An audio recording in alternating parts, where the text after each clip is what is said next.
Oke, selamat pagi di video pertama tahun 2022.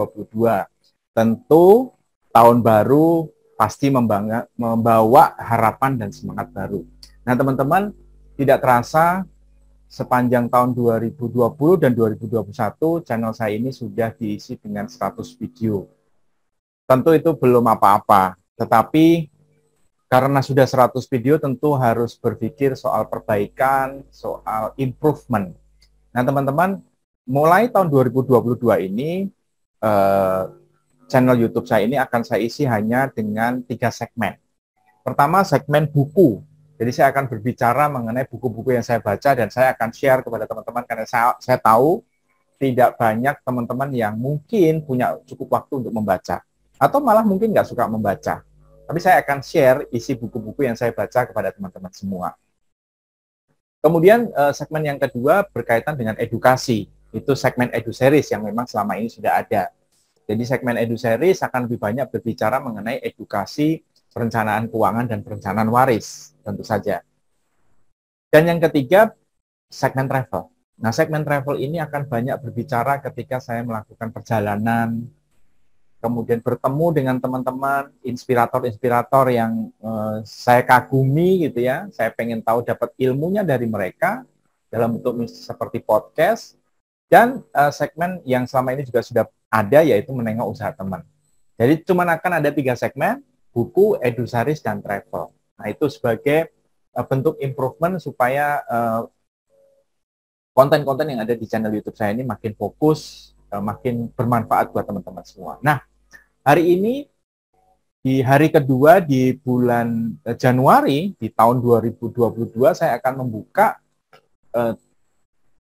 materi dengan segmen buku. Ada satu buku yang saya pengen share kepada teman-teman semua, buku yang sangat bagus menurut saya karena ini sangat memotivasi, memberikan banyak pencerahan-pencerahan, yaitu buku yang judulnya The Third Door.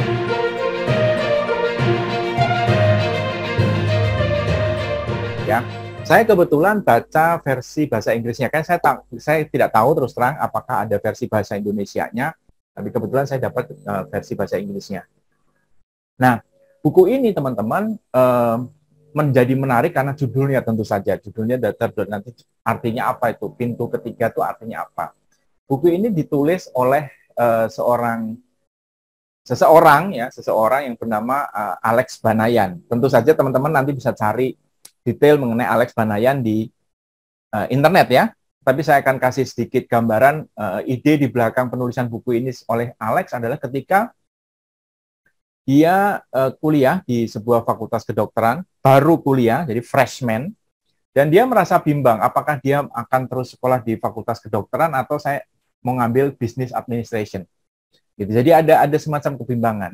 Dia melihat bahwa saya harus sukses di masa depan, gitu. Dan dia melihat kalau orang-orang sukses itu kok kayaknya punya sesuatu resep yang spesifik, gitu ya. Dia melihat tokoh-tokoh seperti Bill Gates, kemudian Warren Buffett, kemudian Lady Gaga, dan orang-orang sukses lainnya, kayaknya mereka punya sesuatu yang dia mungkin bisa tiru, sehingga dia bisa sukses. Dia tidak mau usianya berakhir hanya melakukan pekerjaan-pekerjaan yang rutin. Itu yang dipikirkan oleh Alex ketika dia menerawang di kamar asramanya, gitu ya. Lalu dia berkeinginan besar untuk bisa menuliskan sebuah buku yang berisi tentang resep-resep sukses orang-orang tersebut yang tidak pernah diceritakan di dalam buku-buku lain atau biografi mereka. Itu ide yang ada dalam pikiran Alex, gitu ya. Tetapi yang menjadi pertanyaan adalah bagaimana sih cara mereka meraih sukses, gitu kan? Orang-orang itu meraih sukses gimana sih, gitu kan? Di sini ada beberapa foto orang-orang yang sudah sukses, seperti Larry Page yang bikin Google, Bill Gates tentu saja, Microsoft, dan Warren Buffett. Ya, bagaimana sih cara mereka meraih sukses, gitu kan? Itu yang membuat si Alex Banayan penasaran dan sebenarnya buku itu dia pengen tulis untuk keperluan dia sendiri, gitu ya. Dan dalam pencariannya itu dia bertemu satu pertanyaan. Mungkin nggak sih ada third door atau pintu ketiga? Apa sih Terdor? Jadi dia membayangkan analoginya dalam sebuah klub malam. Jadi kalau kita datang ke sebuah klub malam, itu biasanya ada pintu utama yang ada di depan.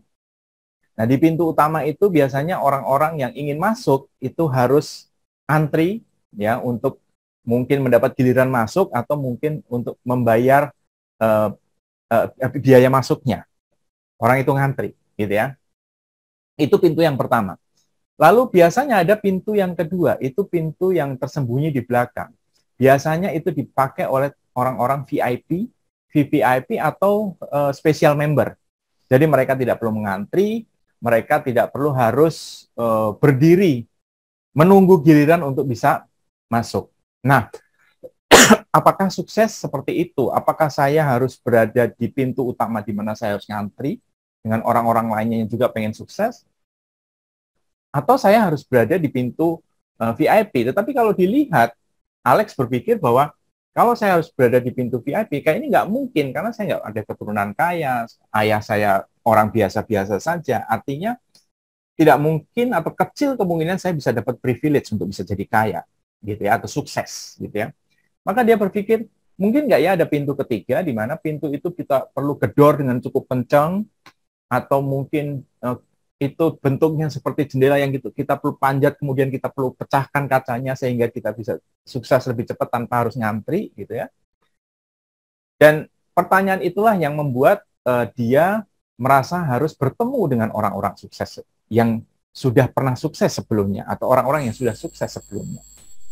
Karena ada pertanyaan pintu ketiga itu.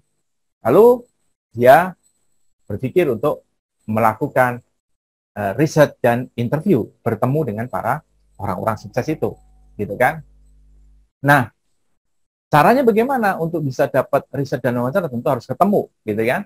Ketemu, kemudian bertanya. Tapi ternyata perjalanannya tidak mudah. Kenapa? Karena melakukan riset dan wawancara itu tentu perlu biaya. Akhirnya apa yang Alex lakukan adalah Alex mencari cara untuk bisa dapat duit cepat. Apa yang dia lakukan adalah dia mendaftar untuk ikut satu kuis yang kuis itu judulnya The Price is Right. Ya, jadi kuis tebak harga sebenarnya. Dan hebatnya Alex, dan ini sebagaimana yang mungkin seharusnya kita bisa tiru adalah sebelum kita melakukan sesuatu, kita sebaiknya melakukan riset. Apa yang dia lakukan? Dia bertanya kepada orang-orang yang sudah sering ikut kuis tersebut. Apa sih rahasianya? Bagaimana saya bisa ngehack? Ya, kalau itu hacker ya, bagaimana saya bisa ngehack game tersebut supaya saya bisa menang.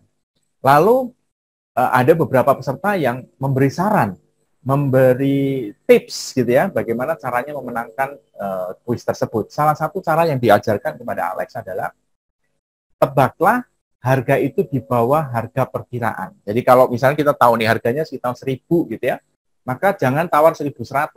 Tebaklah 950 atau 900 gitu. Itu jauh lebih aman. Kemungkinan menangnya jauh lebih besar. Dan apa yang terjadi? Alex menang. Dan dia memenangkan satu hadiah berupa satu kapal. Iya, gitu ya. Dapat yacht yang akhirnya dia jual. Dia jual, dia pakai untuk membiayai proses dia melakukan riset dan wawancara. Ketemu dengan orang-orang penting yang memang dia pengen tahu tips suksesnya. Namun, ternyata jalannya nggak mudah. Anak umur 19 tahun, anak umur 18 tahun, kirim email dong kepada orang-orang yang ingin dia wawancara. Dan umumnya kan orang sibuk, mereka memiliki personal assistant atau staff. Ketika membaca email yang dikirimkan oleh Alex, rata-rata mereka menolak. Karena ini ya udah terlalu banyak kan orang-orang penting itu kan mungkin udah overexpose juga. Diwawancara oleh anak umur 19 tahun buat apa? Gitu kan. Maka umumnya email yang dikirimkan oleh Alex kepada orang-orang yang penting, orang-orang sukses tersebut, itu rata-rata ditolak. Bukan oleh si orang suksesnya, tetapi oleh para staffnya. Ya, jadi jalannya ternyata tidak mudah. Udah punya duitnya, udah tahu kira-kira caranya seperti apa, ternyata nggak bisa juga. Gitu. Sehingga dia berpikir bahwa harus ada satu kesempatan pertama untuk bisa membuka jalannya. Ya kan, itu namanya portofolio. Sehingga satu kesempatan pertama adalah suatu ketika dia mendapat informasi bahwa di kampusnya akan kedatangan Steven Spielberg. Steven Spielberg, ya, salah satu sutradara terkenal ya. Di mana Steven Spielberg akan datang ke kampusnya, ke ke fakultas teater gitu lah ya, mempelajari soal teater untuk fundraising ya, penggalangan dana gitu ya. Maka mendengar informasi ini Alex langsung kasak kusuk, gimana caranya saya bisa ketemu dengan Steven Spielberg untuk bisa wawancara. Dan jalan itu kebuka. Jadi oleh salah seorang pimpinan di jurusan drama tersebut, dia dibukakan kesempatan. Tetapi dia dikasih tahu dari awal bahwa acara itu bukan untuk mahasiswa. Jadi tidak ada satupun mahasiswa yang ada di sana. Jadi jangan bersikap Anda seperti seorang mahasiswa. Ya, artinya Anda karena itu fundraising ya, Anda harus bersikap sebagai seorang donatur gitu ya. Berpakaianlah seperti donatur. Maka dia sudah datang siap dengan pakaian terbaiknya. Dia datang ke acara tersebut dan pada satu titik dia berada dekat dengan Steven Spielberg, tapi karena dia terlalu kagum sehingga dia tidak bisa berkata apa-apa. Ini yang membuat dia ketahuan bahwa dia bukan salah satu calon donatur. Dia adalah mahasiswa dan membuat itu dia diusir dari acara tersebut. Jadi ini adalah kesempatan pertama yang berantakan. Dari situ dia berpikir bahwa sebaiknya memang saya punya mentor. Bagaimana cara saya menghadapi orang-orang penting itu, orang-orang sukses itu, supaya saya nggak gugup, saya perlu mentor, gitu ya. Dan dia bingung siapa yang harus jadi mentor dia. Gitu. Sampai akhirnya teman-temannya membawakan buku-buku yang dia harus baca, gitu ya, ke perpustakaan pribadi dia, kemudian dia baca banyak sekali buku, sampai akhirnya pada satu titik, pada saat setelah kejadian diusir dari acaranya Steven Spielberg itu, dia menemukan satu buku. Buku itu sampulnya Orange, ya, ditulis oleh seseorang yang namanya Timothy Ferris atau Tim Ferris. Nah, ketika dia membaca buku itu, dia pikir, buku apa sih gitu ya. Dia baca 1 halaman, 2 halaman. Lama-lama dia merasa bahwa saya hanyut di dalam buku tersebut. Kata Alex begitu. Dan ternyata buku itu adalah salah satu buku yang mengubah hidupnya, mengubah proses perjalanan dia mencari tips untuk sukses. Di dalam buku tersebut, di dalam buku yang judulnya The 4-Hour Workweek tersebut, yang ditulis oleh Tim Ferriss, dia menemukan quote pertama. Quote ini bunyinya begini, apa sih sebenarnya kebalikan dari happiness, kebahagiaan? Gitu. Apakah kesedihan atau kesulitan? Oh, ternyata bukan. Jadi kalau kita selama ini bahwa lawannya happiness adalah sadness, lawannya kebahagiaan adalah kesedihan, ternyata bukan. Sebagaimana cinta dan benci, mereka juga dua sisi mata uang. Ya, happiness itu juga begitu. Jadi sebenarnya kebalikan dari happiness adalah hidup yang membosankan sebenarnya. Jadi ketika kita mulai merasa bahwa hidup kita mulai membosankan, itu sebenarnya kita sedang tidak menemukan happiness. Gitu. Jadi pelajaran dari quote pertama ini adalah temukan hal-hal baru yang membuat Anda tidak bosan dalam hidup. Tantangan-tantangan baru. Nah, itu yang ditemukan oleh Alex di buku yang pertama, dan itu menjadi quote pertama yang kemudian membuat dia semakin bersemangat. Lalu di quote yang kedua, itu dia diajarin. Ini langsung, begitu dia bisa baca bukunya Tim Ferriss, dia berusaha kontak gimana caranya saya bisa ketemu Tim Ferriss, dan akhirnya dia mendapat kesempatan untuk bertemu dengan Tim Ferriss secara langsung. Dia bertanya, gimana caranya supaya saya itu bisa dapat credibility, supaya saya dipercaya, walaupun saya umur baru 19 tahun, tetapi saya dipercaya gitu oleh orang untuk bisa mewawancarai dia. Gitu. Dan jawaban Tim Ferriss ada di quote kedua ini. Bagaimana caranya kamu bisa mendapat kredibilitas sebelum kamu dikenal oleh para para selebritis atau orang-orang sukses itu, gitu ya, supaya kamu dikenal sebagai seorang penulis yang baik, gitu ya, yang baik lah ya, well known itu bisa saya artikan sebagai yang baik aja, gitu ya. Kalau terkenal kayaknya gimana, gitu ya. Well, jadi sebaiknya sebelum Anda melakukan hal tersebut, Anda harus meleverage diri Anda dengan bergabung di organisasi-organisasi yang bisa, atau circle-circle, kalau istilah anak sekarang circle yang bisa mengangkat diri kita, gitu ya. Jadi sebelum kita menjadi seseorang, kita harus bergabung dalam circle atau organisasi yang bisa mengangkat diri kita, organisasi yang kredibel. dengan menyebut nama organisasi tersebut, itu maka orang akan langsung kenal. Gitu ya. Sebagai contoh misalnya kayak pengalaman saya pribadi ketika pertama kali saya lulus kuliah, sebagai anak yang nggak punya jaringan karena saya adalah anak perantauan dari daerah, bekerja di Jakarta. Saya bekerja di sebuah perusahaan media cetak, koran yang boleh dikatakan nomor 2 terbesar di Indonesia. Jadi setiap kali saya ketemu nasabah atau setiap kali ketemu klien, mereka langsung kenal gitu dan langsung respect kepada saya, bukan karena saya tapi karena organisasi saya, karena perusahaan tempat saya bekerja. Jadi penting untuk kita sebelum kita menjadi seseorang, kita memang harus menempel dulu ya, berada di satu circle atau organisasi yang membuat kita tuh dikenal. Itu quote nomor 2. Jadi kita nggak bisa berproses sendiri. Kayaknya kita tetap butuh tempelan ya, butuh sesuatu organisasi atau circle yang bisa kita tempel. Ini itu mengangkat kita. Gitu. Itu quote yang nomor 2. Lalu quote nomor 3 dia dapatkan dari seseorang yang namanya Cho Lu. Bacaannya Cho Lu katanya. Nah, tulisannya Kilu ya. Nah, ini adalah salah satu project director di Microsoft. Dia salah satu orang yang berperan pada saat pembuatan atau pengembangan Microsoft Office. Kemudian belakangan dia pindah ke Yahoo, create Yahoo Shopping dan sebagainya. Dan sekarang dia dari yang saya baca balik lagi ke China untuk mengembangkan Baidu. Tapi teman-teman bisa baca lebih lanjut mengenai Kilu ini di internet. Nah, dia ketemu dengan orang ini dan di mana orang ini istimewa karena dia adalah seorang anak dari kampung di Shanghai yang hidupnya susah, di mana basic necessity-nya seperti listrik, air itu di kampungnya dia nggak dapat gitu ya, dan dia pengen punya cita-cita pengen sekolah di Amerika karena buat orang-orang perantauan Amerika itu adalah satu impian untuk sukses tuh bisa sekolah dan kerja di Amerika.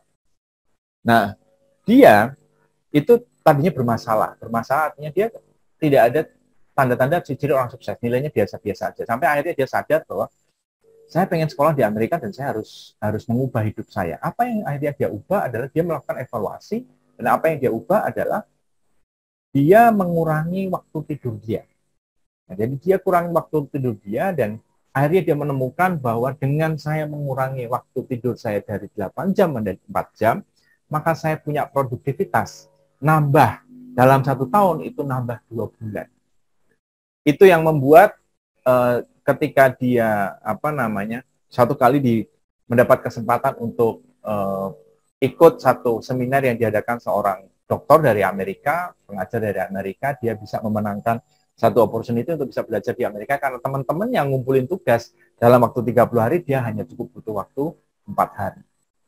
Gitu. Dan di Microsoft, filosofi itu dia terapkan terus. Nah, dia bilang begini, Kilu ini bilang gini, keberuntungan itu seperti bus, gitu. Jika kamu miss dari satu keberuntungan, maka akan ada keberuntungan yang lain. Tetapi, untuk bisa mendapatkan keberuntungan yang lain itu, kamu harus prepare. Artinya apa? Kalau kita tidak prepare, keberuntungan datang berkali-kali, kita tidak pernah akan merasa beruntung terus. Gitu. Kita nggak akan dapat keberuntungan itu. Jadi intinya adalah kita harus selalu prepare. Prepare itu ya bisa karena kita misalnya banyak belajar, karena kita banyak mendengar, gitu, kita banyak tahu, itu membuat kita jauh lebih prepare. Tentu saja dengan tadi manajemen waktu juga membuat kita lebih prepare, gitu kan? Bayangkan kalau Anda harus berada dalam satu perjalanan pesawat berangkat jam 9 pagi, Anda baru berangkat dari rumah karena Anda harus nyiapin baju apa segala macam yang tidak disiapkan malam sebelumnya. Jam setengah 9 Anda baru berangkat dari rumah. Walaupun misalnya rumah Anda ada di depan bandara, pasti Anda kan ketinggalan pesawat. Jadi preparation itu penting. Itu quote nomor 3. Lalu dalam perjalanan dia sampai akhirnya ketemu dengan Sugere Leonard. Dia seorang petinju kelas berat, ya, juara tinju kelas berat. Saya kira ini juga terkenal banget nama ini, dan dia bertanya apa sih sebenarnya rahasia sukses, karena Sugere itu awalnya juga bapaknya petinju, tetapi dia tidak punya bakat bertinju. pernah dia waktu kecil dibully, dikebukin teman-temannya, gitu ya, tapi akhirnya dia menjadi juara dunia tinju.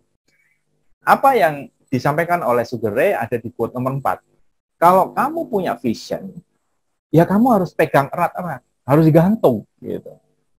Dan kamu harus berjuang untuk visionmu itu. Memang akan sulit, ya. It's going to be to get tough, ya. Sulit, ya. Kamu akan banyak mendengar kata penolakan, banyak orang bicara no, gitu ya.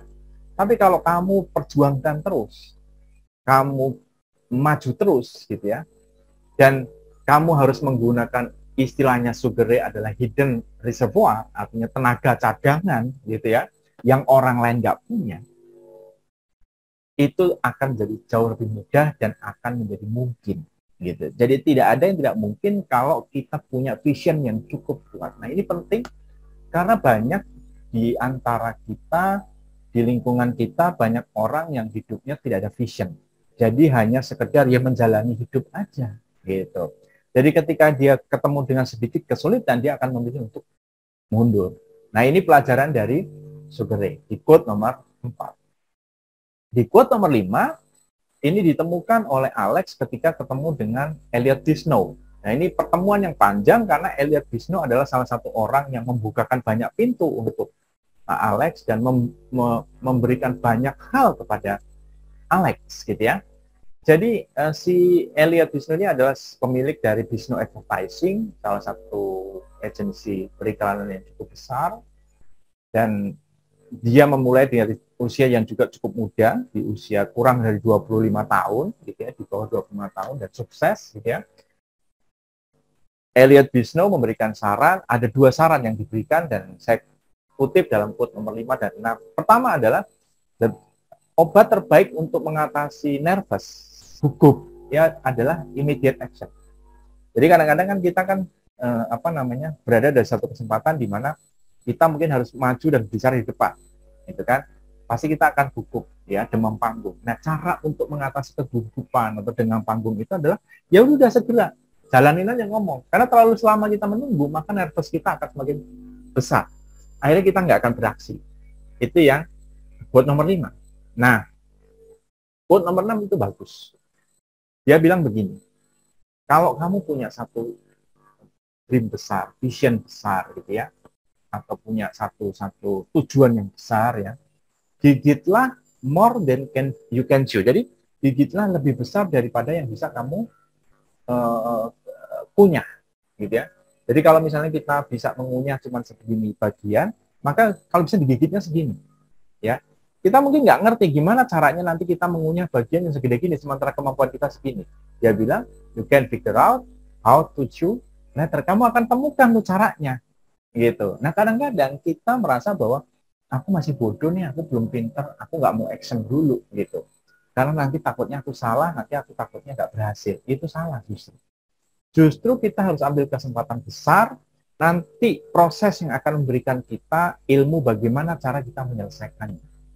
Itu yang dikasih tahu oleh Elliot Bisnow di quote-nya yang nomor 6, gitu ya. Lalu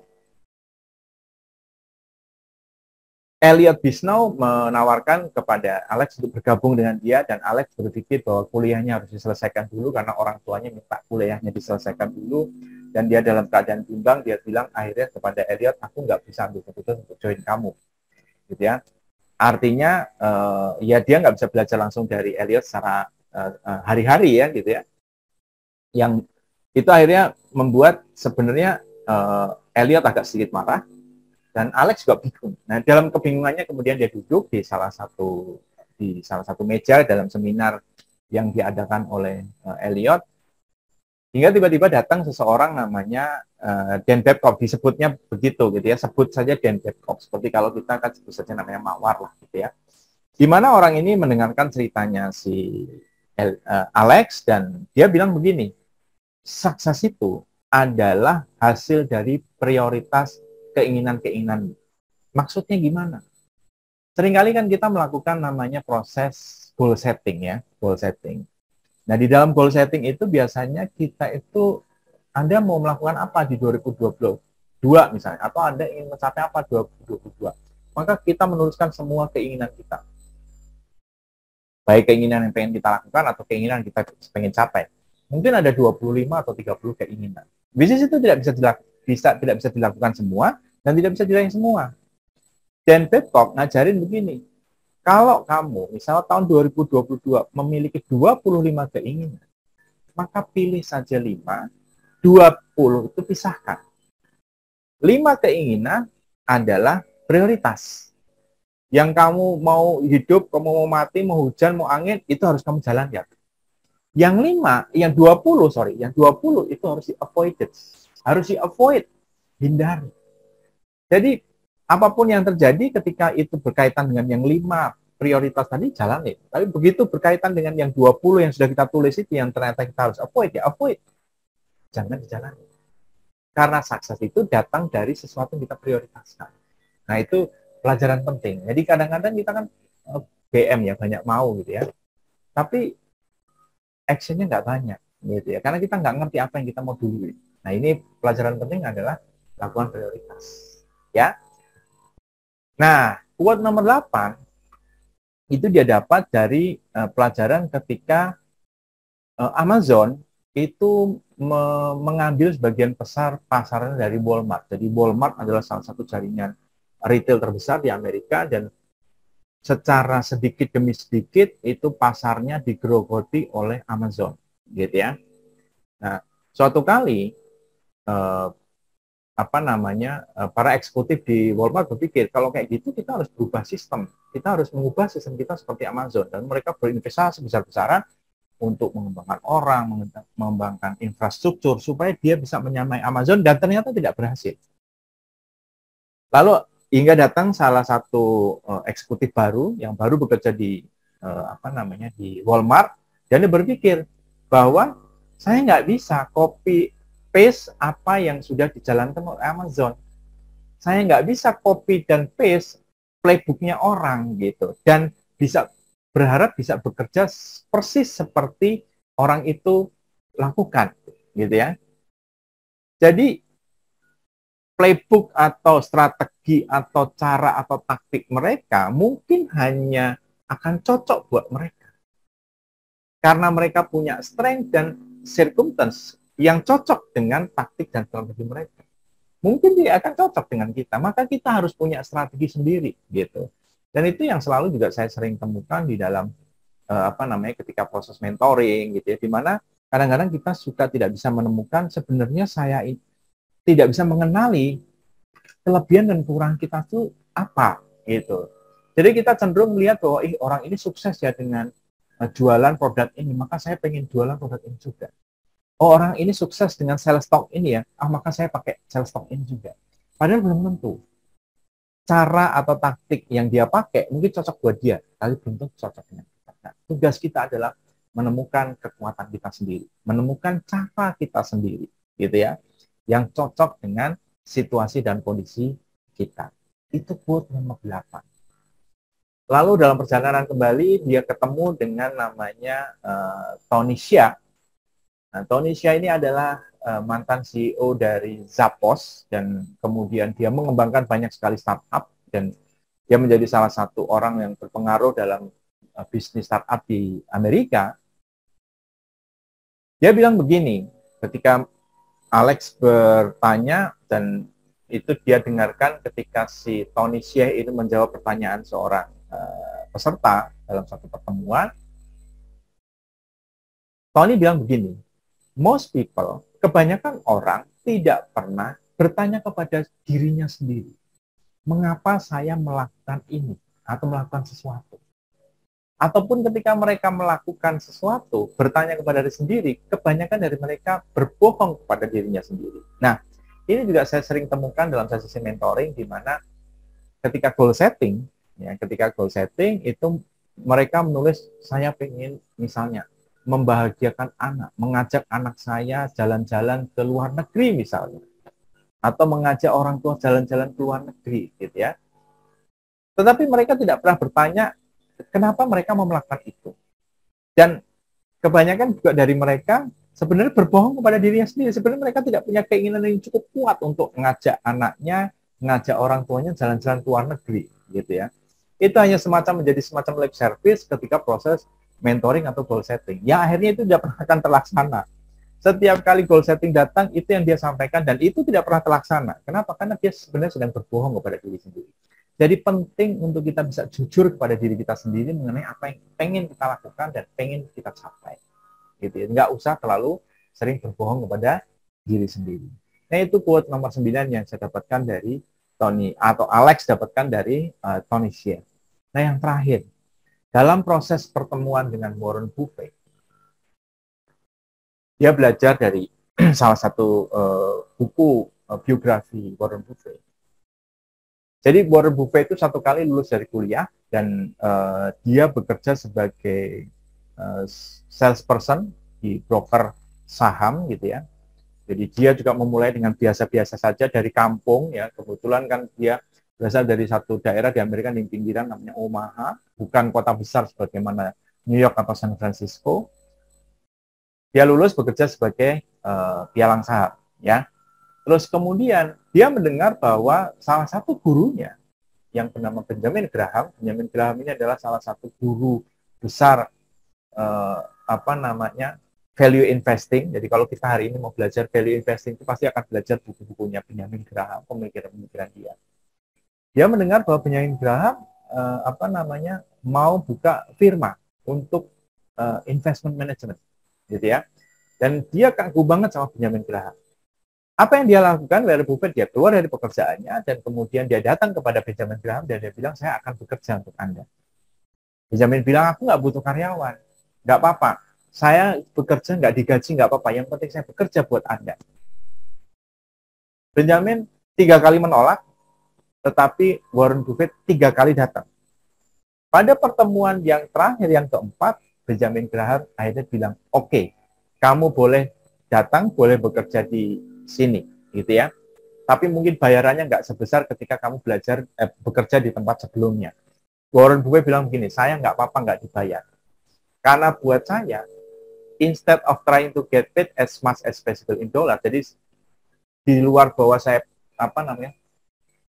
dapat bayaran dalam dolar yang cukup besar, saya nggak nyari itu, gitu ya.